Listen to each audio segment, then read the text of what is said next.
Hello again, guys! I'm back. It's Tony. So this is the last video that I will film tonight.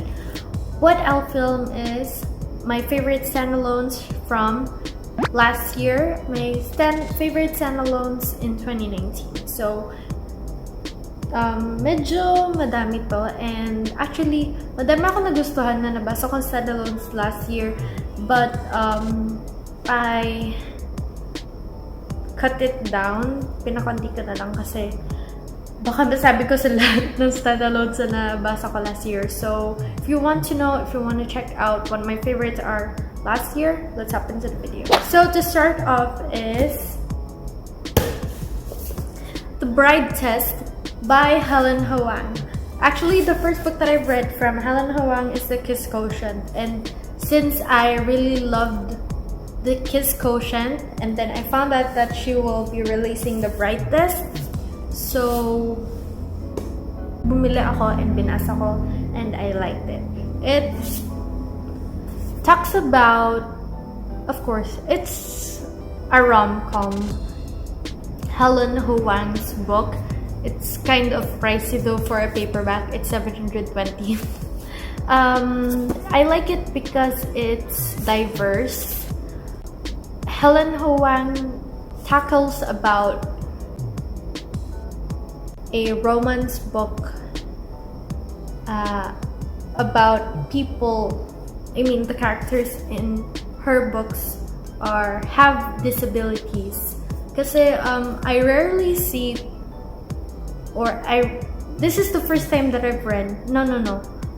The second time that I've read a book that has a character with a disability. So for The Bride Test, the boy character here, which is Kai Diep, is autistic. So imagine a person with autism. So, but I like it because it's diverse and it's different. Different is good, so I would definitely recommend this. The second book is Daisy Jones and the Six by Taylor Jenkins Reid. So to be honest, at first when I read this book, I was confused and didn't actually like it. But as the story goes, or while I was reading it, I can see the progress and the meaning of the book. Why is it written that way? Why the characters are that way? It talks about emotions, relationships, problems. You'll see a lot of perspectives here kasi madaming point of views dito, and this is super hyped. And at first I was kind of, siguro ng mga nandito pa ako sa page na to, ito pa lang nababasa ko, I had doubts, and nung dito pa lang nababasa ko, sabi ko, what's all the hype about? Why are they rating it 5 out of 5?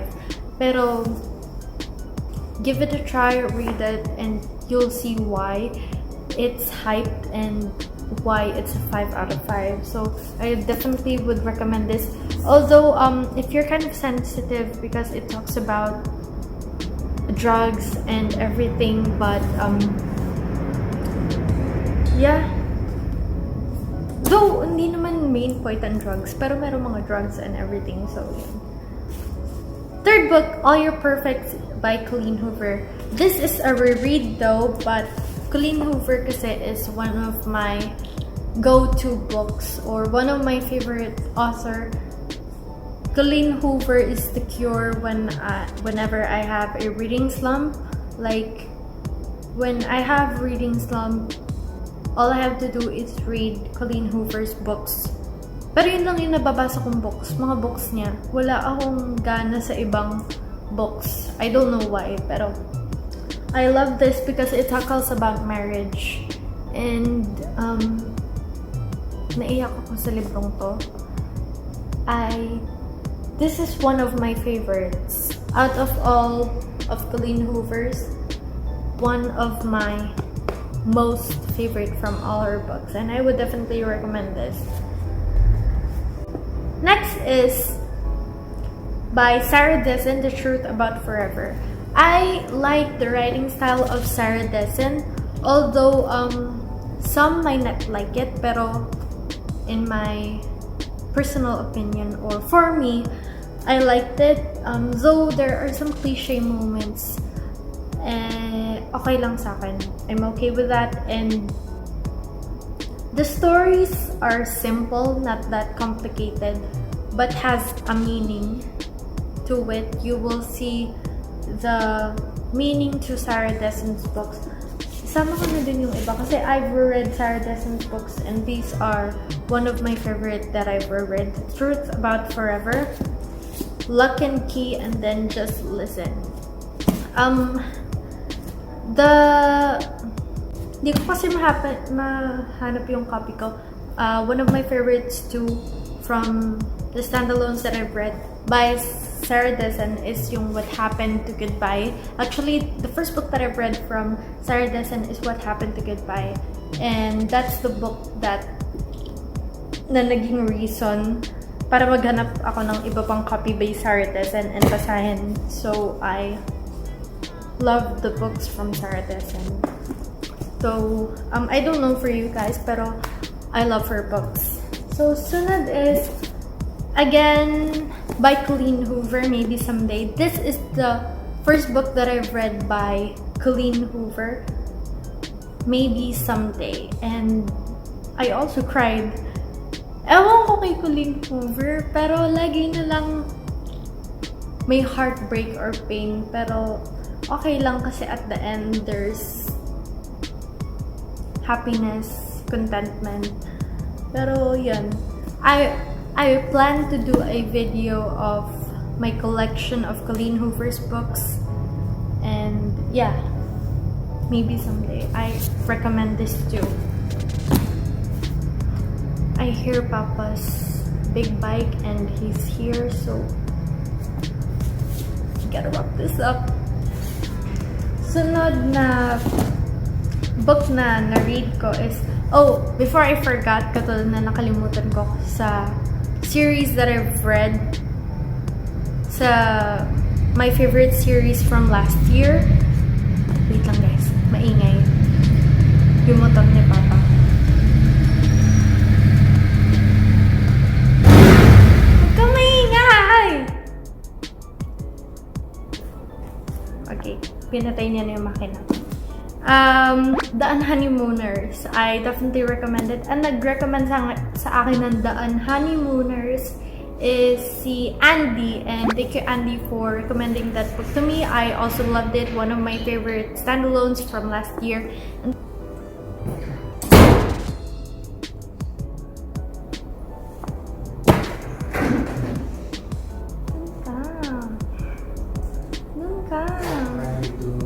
I'm filming. What kind of party have you? Nunca! What kind of party are you doing? Let me be a guest in your video. Nunca! Panunurin kita, bakit? Ayoko! Ba't ayoko? Bakit naman? Ayoko. Bakit? Sangat siya. Ano? Ayoko! Bakit ayaw? Ayoko. Okay. Nunca.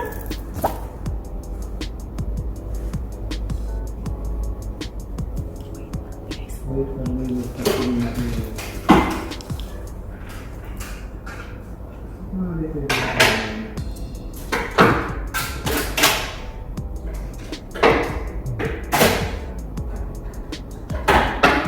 Papa, ano ka ba?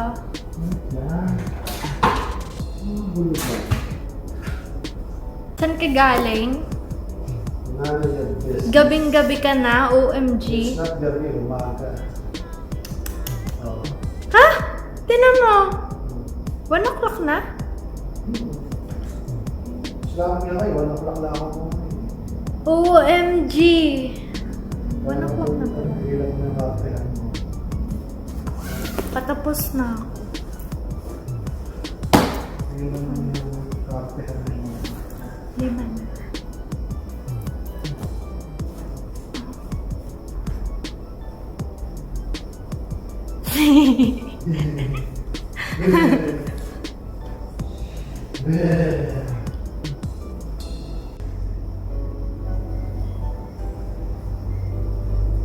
Babush.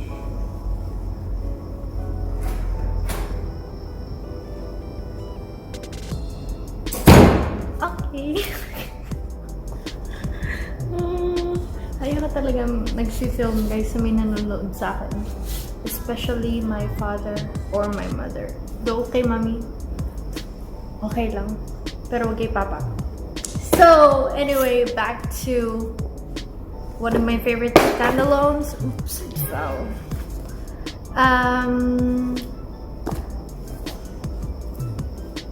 Field Notes on Love by Jennifer E. Smith. I also love this book. It's cute.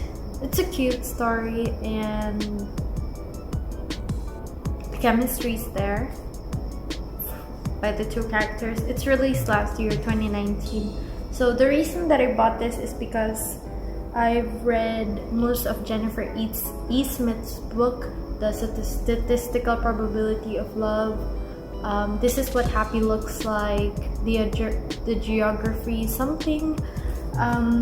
Pero out of all those I've read, pinakagusto ko is This Is What Happy Looks Like, and the latest Field Notes on Love. So if you're not into teens fiction or yung mga ganitong books, well, I can blame you, but it's okay for me. Although sometimes cliche, it's tolerable. So, sunod is The Wicked Deep by She Earnshaw. This is a reread also. One of my favorites because it has moon. Joke lang. It's a fantasy sort of thriller book.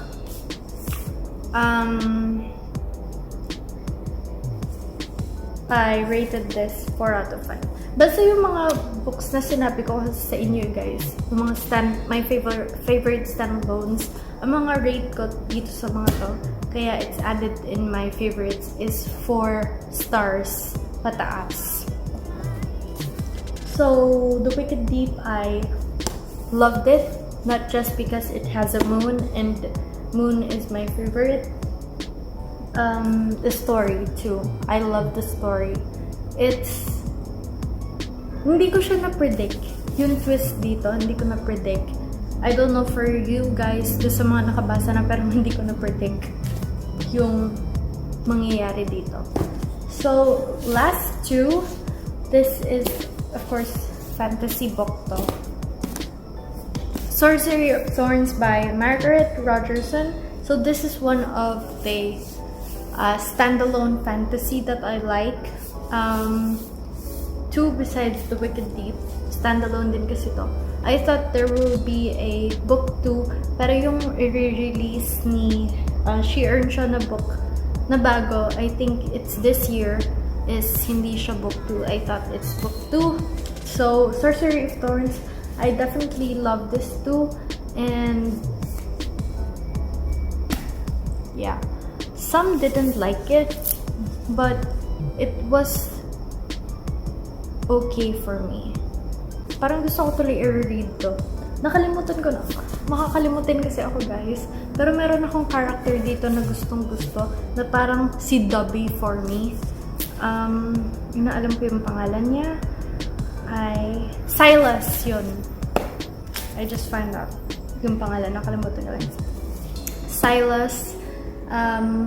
One of my favorite characters here that is like Dobby for me sa Harry Potter. So I hope you give this book a try and hopefully you like it. Now for the last book that I've read last year na standalone, na favorite ko, na pasa sa favorite standalones ko last year. Again But Better by Christine Riccio, or is it Riccio? I'm sorry for the wrong pronunciation if I pronounce it wrong. This book, as I've said, most of the books, or halos lahat ng books, mixed reviews yan. There will be people who like it and who dislike it. I had doubts sa book na to kasi meron ako nakikita sa Bookstagram na nagpo-post na they didn't like it, or because it was hyped, their expectations was high but it didn't exceed their expectations. But I loved it. And there were cliche moments, but then this is the kind of book that embarrassed me, made me giddy and everything, kasi alam mo yung the main character here, the girl, I forgot again the name, Shane. Yeah, Shane is the person who will not be me, because I'm kind of shy, or I don't do embarrassing things like basta while reading this book I was like, yung halimbawa yung pag binabasa niyo, I was like, pag may nabasa kang part na embarrassing na you didn't expect, it's like, oh my gosh, ba't niyo ginawa yun? So that kind of reaction, like parang yung ganun na, why did she do that? It's embarrassing. A lot of embarrassing things here for me that I wouldn't do, or a lot of scenes here, a lot of things that Shane did that I will not do because I am not that confident. So anyway, so this is the last book from my favorites last year. It's Standalones. So I have 1, 2, 3, 4, 5, 6, 7, 8, 9, 10, 11, 12 favorite standalones from last year. So yun guys, those are my favorites, and as I've said, I've rated that 4 pataas na stars. That's why they're included in my favorite standalones in 2019. So thank you guys for watching. Again, if you've read these books, kindly comment down below, share your thoughts, and if you've read them then you didn't like it, that's okay. You can also comment it down below. Tell me your thoughts from all of these books that I've said, and also tell me if you're planning to read it, or if you've read it or you haven't read it. So thank you guys for watching. Kindly subscribe down below if you haven't subscribed to my channel, and click the bell button so you'll get notified when I'll upload my next video. Thank you guys for watching. See you in my next video. Keep on smiling, stay positive, and God bless. Bye. Ito na yung last na film ko, so no more. Next time ulit.